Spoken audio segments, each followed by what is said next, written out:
Welcome into I Said What I Said. I'm Brad Wakai. That's Tyson Gentry. We're back, folks. College football, week 11 betting episode. You guys know how it is. Tyson and I finally able to get a little bit more of a rhythm into these things. Again, we've been having a crazy schedule. That's in the past. Right now, Tyson, we're catching up on some college football stuff, some NFL stuff that'll come out later. We're ready to get back in the saddle and start betting this game again. Yeah, and time to rack some wins together, man. That's what we need. Because let's go. You guys know how we do it, man. We don't shy away. We don't hide what we did the previous week. Every single time we come on here, I went 3-2-1, negative 0.28 units. And Tyson, this is how slim the margin is when we're talking about putting together winning weeks or not. I mean, Ohio State covers 18.5, but took a crazy Caleb Downs interception in the end zone for that to happen when he should have been ejected from the game for targeting. So even he was surprised. Even he was surprised.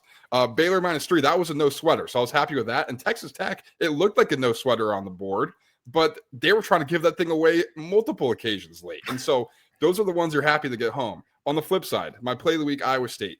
Really, Matt Campbell, you can't beat a freaking team at home with a backup quarterback. And I know Jeff Sims is experienced and he's a veteran, but my God, man, just another thing. The Navy North Texas over 65.5, that score wasn't close. If you watch the game, they had multiple opportunities to get close to that number. I would take it again, but again, I mean, it wasn't a good bet because it wasn't close. And then Texas -3. Come on. They're dominating the entire game, and it takes a miracle fourth quarter for them to not get home. So instead of a winning week, Tyson, I'm down 0.28 units. Was it 92 yards, 98 yards? What did Vanderbilt go? I think it was 98 yards. Yeah, it was a long ways to break your heart here and get the push. I went 2-2 plus 0.92 units this week. Play of the week was Oklahoma, Tennessee over 55.5. Brad didn't feel great, but got it done. Texas Tech -7.5. You talked about that one. Duke Clemson under 54.5, which is an all-time bad read by me, and I enjoyed every second of that football game. And the Notre Dame -28.5. There was never a time that I thought Notre Dame was going to lose that football game, and also never a time that I felt like they were going to cover the spread for me. That was one of the worst watches I've had all year. Jeremiah Love, 94-yard touchdown. That was pretty cool. But besides that, that was tough. Yeah, man. I mean, that was a tough game. So Tyson and I gave a little bit back. He got a little bit from the books. On the season, I'm down 8.51 units. Tyson's down 1.91 units. As a show, we were down 10.42. And so we're going to kind of try to keep plugging along. Like Tyson said, we're going to try to make a little bit of money this week. So without further ado, you guys know what time it is. It's money-making time. And Tyson, you're the winner of week 10. So that means you got the T-box here. That's crazy that it is week 10, but I'm starting off my play of the week. Brad, nobody is more disrespected in the country than these BYU Cougars. Plus 10.5. We just talked about Texas Tech struggling to pull away last week, but we've seen evidence that they do win these double-digit spreads by pretty comfortably. I think they're 6-0 this season when the spread gets that high. I'm just picking the Bachmeier and LJ Martin, who's coming back this week, and I think that BYU is better coached. I think that that's a huge part of this. These guys are used to this, and they're going to show up and they're going to cover this number. They've been disrespected for like 2 years when it comes to betting lines, and I was fully bought in last year. I'm just not touching BYU, man. Whatever magic's going on there. So I'm tipping my cap to you because that's a brave play going on that one, but I love it.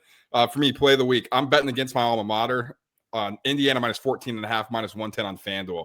I think this could get ugly at Beaver Stadium on Saturday, Tyson. Yes, Penn State with Ethan Grunkmeyer, their backup QB, had to go on the road against Iowa, then on the road against Ohio State after bye. But you know what didn't change, Tyson, is the fact that Andy Kotelnicki is in way over his head, and he's a horrendous offensive coordinator. That did not change. Now you're facing an Indiana defense who's really good with an offense that is going to bludgeon this defense, and this could get ugly. They have never won a Beaver Stadium. The Hoosiers haven't. That changes on Saturday, and it's going to change in a big way. Has Kotelnicki given us any more gems at the press conferences after he said, like, I don't really know what the problem is? What did he say? It was along those lines. And no, I think he's barred from speaking to the media for a little bit. I think that guy should have a microphone in front of him at all times. Over 63.5 in Duke and UConn is my next play here. UConn's offense has been sneaky good all year. Duke, we know, can put up points, and I think they're going to do it to each other. Just a crazy sentence by me there, but I think this is a 35-30 type of football game. We're going to sweat this thing, but I think these two teams can get there. Yeah, and I think the offense from Duke is awesome. And then UConn quietly putting together another good season under Jim Mora. So that should be a fun one. Tyson, I'm going to go Friday Night Lights, baby. Let's go Tulane, plus 3.5, minus 110 on FanDuel. So Memphis all of a sudden now is in the college football playoff picture. Tulane with their loss against UTSA, which was a complete ass kicking. All of a sudden, they're on the outside looking in. Tyson, do you know who eliminated Tulane from the CFP conversation last year? Who's that? Oh, that would happen to be Memphis on Black Friday after Thanksgiving. Just a nightmare for Tulane. I think John Summerall's got a little something in his mind, and he's reminding his players that, hey, let's go spoil their season this time around. So I'm going to take the points with Tulane. Not worried that he has something on his mind, and that's trying to get the job up the road. They Maybe. come out and lose last week. That was tough. But I love Tulane football. You know that. My next one here, give me the home dogs. I'm going with Iowa to win the football game. Brad, no two defenses in the country are better at limiting things, in front. It's no explosive when you play Oregon. It's no explosive when you play Iowa. Oregon's offense is used to explosive. What do we do when this doesn't work? Iowa that's their element. Mark Gronowski and the boys, they've been putting up a ton of points. But this offense is going to be comfortable. I think that they're going to get this thing done. This is a bold shot here from Tyson. Plus 205 on the money line at DraftKings. I mean, you got to love it, man. He's calling a shot here. And this would be a huge way to shake things up in the college football playoff race. My pick here, I'm going to go Kansas, Arizona over 57.5, minus 110 on DraftKings.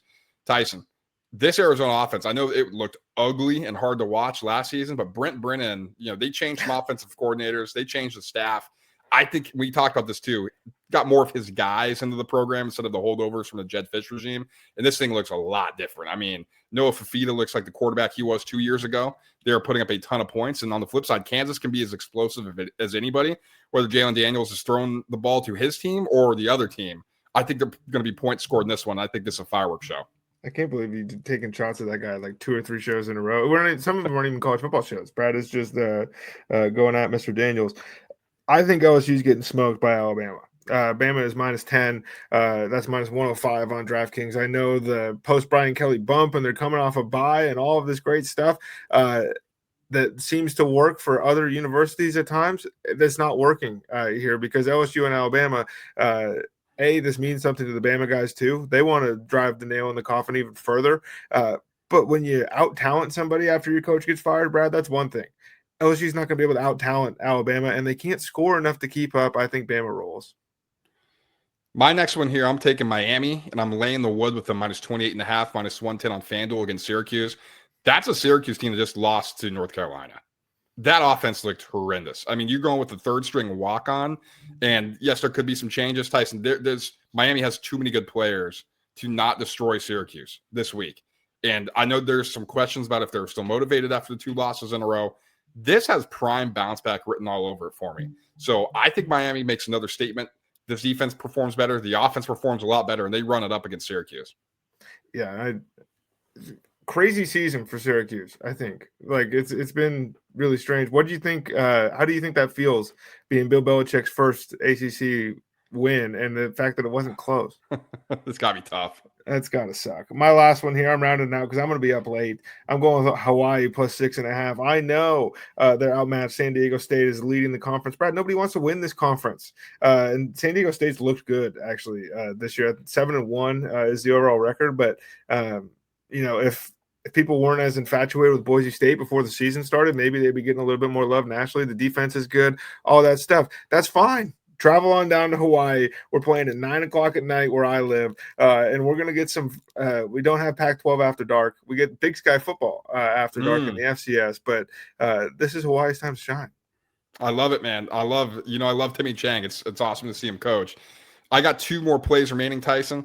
One is Texas A&M, Missouri under 48.5, minus 110 on FanDuel. If Bo Prabula was in, I may look at a different option here, Tyson, but it's Matt Zollers, true freshman, against a defense that I think is starting to play better compared to when they were Swiss cheese. Elko's seems like he's getting guys in the right spots, and they're playing faster, they're playing more physical. So I think Missouri's going to try to really lean on their running game. And on the flip side, A&M, we know Marcel Reed, and he can be explosive, but there's also a lot of running game that he does too, with quarterback scrambling and things like that. So I think this is going to be a classic slugfest here in the SEC, and I'm going to go under 48.5. Do you think Marcel Reed's ever going to get Heisman love? I don't know. It's strange that he hasn't yet. It's coming, dude. If this team keeps looking like they're looking. And finally, for me, bounce back spot, Vanderbilt -6.5, -110 on FanDuel against Auburn. Another type of maybe it's a bounce back spot or a dead coach or fired coach bump with Auburn. But Tyson, Vanderbilt, man, I think they just ran into a buzzsaw at Texas. Like that looked like just a schedule loss for them. Now they're coming back home. They can focus on this game against a terrible Auburn offense that I don't think is going to improve any without Hugh Freeze there. I could be wrong, but I think this Vanderbilt team is going to be able to score on Auburn, even though they have a really good defense. And I like them to cover this number at 6.5. Playoff committee gave him life. Vanderbilt need to stomp everybody for the rest of the season. They got a shot. They do. Okay, that's our picks for week 11 in college football, Tyson. But we have our parlay of the week that we're bringing back. So why don't you take us through this thing, and we'll rock and roll from there. Indiana -13.5. Brad already talked about it. That's one I love. If you listen to the show at all, you know that big 𝐾𝐨𝐧'𝐭 guy, and Brad mentioned they've never won at Beaver Stadium, and my retort is that they've never done a lot of things until SIG showed up on campus. East Carolina is going to beat the snot out of Charlotte. Charlotte is the worst team, one of them in college football. East Carolina is going to get this thing over 4 scores. Here's -27.5. Bama -9.5, playing that under the key number from what I'm taking. I don't care. As an LSU fan, I'm ready for this to get ugly. And then we're wrapping things up, man. Kentucky money line. Brad, you were texting me last week watching Florida. Why don't you tell the people why you're on Kentucky? I mean, the fact that they didn't win that game when they had multiple opportunities. It's got to be deflating. You go from that rivalry game, and then now you got to go to Kentucky. Tyson gets a really good defense, a good defensive mind, and Stoops. It just recipe for disaster for the Gators. It's also like the time of year Stoops keeps his job no matter what, you know. Yeah, for sure. He's going to play his way back in. So those 4 legs that Tyson just went through is plus 1481 with the 25% profit boost on FanDuel. So we're going to try to get that home. We have not hit one yet this season. Last time we did one of these, we should have. I'm still angry at Kenny Dillingham and angry at those refs for not getting us home because that would have been huge, but I digress. Tyson, the rest of the picks, where can our audience find those? Be in the Discord app. Group name is I Said What I Said. Tons of different channels in there. It's NBA is back. Just missed an all-time World Series. That would have been a good time to be in there. But like the NBA is back, college football is rocking and rolling, the NFL, anything you want, we got. And in the meantime, like, subscribe, and share the show. If you're watching on YouTube, smash the like button on the way out. Again, subscribe so you don't miss a single thing we do. Not just college football, but NFL. Not just gambling, but we break stuff down. So again, stay subscribed to this channel so you don't miss this thing, and share it with a friend, with an enemy. You guys know the drill by now, and we'll talk to y'all when we talk to you. Till then, peace.